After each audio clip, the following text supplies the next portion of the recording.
Number 10. Lou Eisenberg. Lou Eisenberg is probably the least stupid of our winners on this list. That's because he feels that although he won $5 million at the age of 53 back in 1981 and was basically broke and living in a mobile home when we last caught up with him in 2009 at the age of 81, he says he had a great life and wouldn't do anything differently if it was to do over. Sure, there were the ups and downs of being rich and being poor, having to pay alimony to his ex-wives, and getting in trouble by betting too much at the track. But Eisenberg has no regrets and says he considers himself a lucky guy who lived to the fullest. Okay then. Number 9. Etta Mae Urquhart. In May 2011, 79-year-old retiree Etta Mae Urquhart won $51 million in the Mega Millions lottery in California. Unfortunately, Mrs. Urquhart trusted her sweet son Ronnie Lee Orender to sign the winning ticket in front of the lottery officials because her hand was shaking too much. I guess she expected him to sign her name, but that would have been illegal, right? So by signing the ticket, the selfless son became the winner. Of course, Orender promised to take care of his family, but he quickly fixed things to his own liking, picking up the $32.3 million lump sum. He bought his mom a Lincoln SUV, gave her about $125,000 in cash, and paid a few expenses for her. Then, he turned and spent millions on himself and his daughters before turning into a pretty smart lottery winner himself, investing millions of dollars which his mother and stepfather weren't allowed to touch. The poor naive mother sued her son for the full amount, plus punitive damages, fraud, conspiracy to commit fraud, and financial elder abuse, among other things. Number 8. Vivian Nicholson. In 1961, British housewife Vivian Nicholson got all excited when her second husband, Keith Nicholson, a coal miner, won over £152,000, the equivalent of over £3 million today, telling the media they were going to spend. Well, that's exactly what they did. They squandered their money and became famous in the tabloids for their chaotic life. In 1965, her husband died in a car accident, and Vivian had to fight her husband's estate for part of what was left of the money. Then, she relocated to Malta after assaulting a police officer and married another dude, Brian Wright, who also died in a car accident. Can you believe that one? Vivian had so many problems, it'd be too long to list them all here. Suffice it to say, she was addicted to booze, narcotics, and spending. Her fifth husband, yeah, there were two more, died of a drug overdose. Vivian herself died of a stroke in 2015 at the age of 79 and also suffered from dementia. What a life! Number 7. Gerald Muswagon. Gerald Muswagon of Winnipeg, Canada is another perfect example of great news turning into a nightmare. When he won a $10 million jackpot in the Super 7 lottery, the poor uneducated man could have had his life changed for the better, but he wasn't prepared to deal with the windfall in an intelligent manner.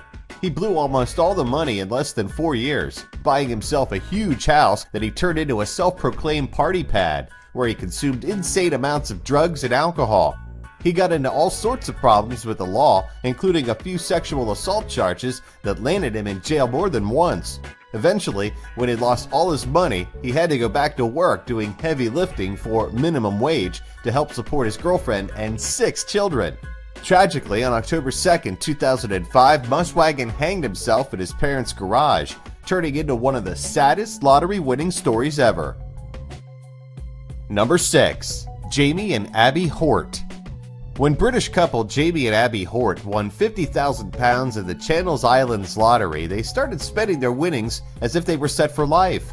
Buying designer clothes, splurging on holidays. Of course, they needed leisure time to rest from not having jobs, and buying furniture and a giant telly for their £890 a month flat. Obviously, 8 months later, the money was gone and they were complaining on social media that they couldn't afford the Christmas presents they wanted. So they applied for social assistance, which was refused to them. Big surprise.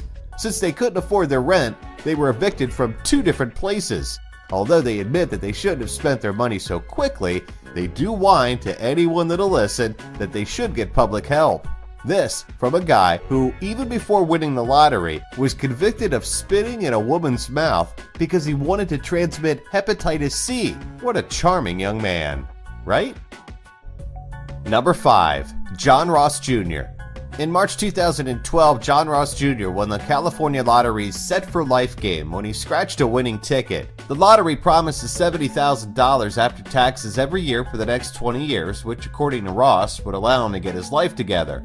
This is implying, of course, that it was probably a mess before that. Well, a few months later, Ross had to bail himself out of jail because he was suspected of being linked to a stolen Honda Civic, which he apparently hid for a woman who stole the car.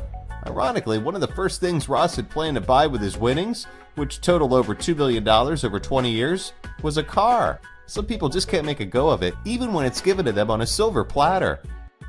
Number 4. Laura and Roger Griffiths. In 2005, Laura and Roger Griffiths, a British couple, won a hefty £1.8 million. That's enough money to be set for life if you're smart. But Laura and Roger were anything but smart.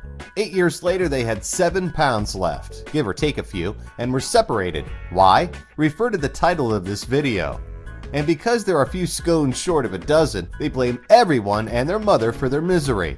Because of course, it's the lottery's fault if they're divorced, broke, and miserable. It's everybody's fault but their own if they spent a third of their winnings on a new house, got Botox and other plastic surgery for Laura, revived a musical band of chums from university for Roger, bought handbags, holidays, cars, furniture, and a business, which went belly up. Then Roger had an affair and disappeared so that Laura wouldn't kill him when he rang her to tell her that they were broke. Luckily for Laura, a British tabloid, the Daily Mail, gave her a bit of money to tell her sad, sordid tale. Number 3. David Lee Edwards. Only 12 years after raking in $27 million from the Powerball lottery, Ashland, Kentucky native David Lee Edwards died completely broke and all alone in hospice care at the age of 58. Within 5 years of winning the crazy amount of money, drug addiction and insane spending left Edwards and his wife Shauna living in a storage unit contaminated with human feces. Edwards could have used the win to turn his life around, having bought an amazing home in a gated community. But apparently, you can't teach an old dog new tricks. Shauna divorced Edwards and remarried, but he never amounted to anything. Number 2. Matt Miles. When factory worker Matt Miles won £1 million in the Euro Millions raffle, he didn't care that he had had poor credit. He didn't start by cleaning up his debt or his credit problems. No, he did what any idiot lottery winner does. He went on a 7-month bender with his brother Pete and several friends. During his round-the-world pub crawl, as the media called it, he spent £70,000 on alcohol alone.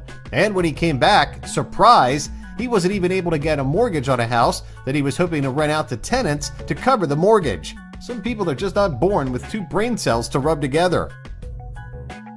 Number 1. The Mukametzianov family.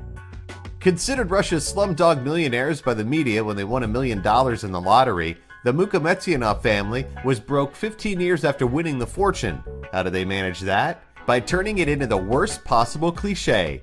They bought a luxury apartment in Ufa, an oil-rich city, got loaded on cheap vodka that they purchased by the box, and generally gave the rest to beggars on the street.